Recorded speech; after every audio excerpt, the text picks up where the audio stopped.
भगवान विष्णु ने माता लक्ष्मी को एक भयानक श्राप दिया। तुम्हें पृथ्वी पर घोड़ी के रूप में जन्म लेना होगा।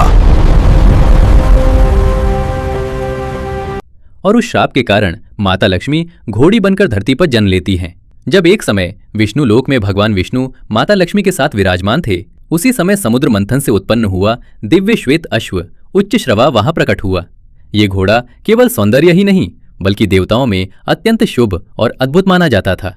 जब सूर्यदेव के पुत्र रेवंत उसी दिव्य अश्व पर सवार होकर विष्णु लोक पहुंचे तो उच्च श्रवा की अलौकिक सुंदरता ने सभी को मोहित कर लिया।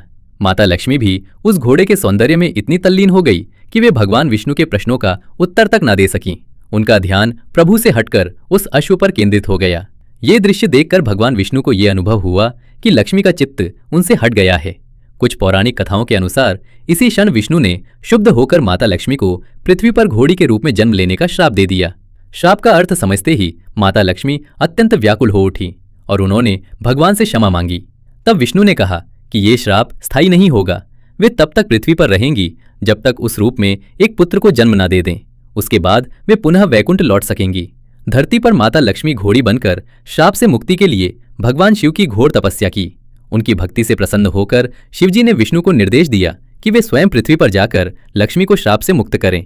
तब भगवान विष्णु ने अश्व का रूप धारण किया। विष्णु और लक्ष्मी के संयोग से एक पुत्र का जन्म हुआ। पुत्र जन्म के पश्चात दोनों अपने दिव्य स्वरूप में वैकुंठ लौट गए। वो बालक पृथ्वी पर रह गया, जिसे तपस्वी राजा सत्यजित ने पाया और गोद लेकर उसका नाम एक वीर रखा। एक वीर आगे चलकर एक महान पराक्रमी और धर्मनिष्ठ राजा बना। मान्यता है कि उसी से हैहाई वंश सहित अनेक राजवंशों की उत्पत्ति हुई। इसी है वंश के सबसे प्रसिद्ध राजा कार्तवीर्य अर्जुन था। वे अपनी 1000 भुजाओं और अपार शक्ति के लिए प्रसिद्ध थे, जिन्होंने रावण को भी बंदी बनाया था।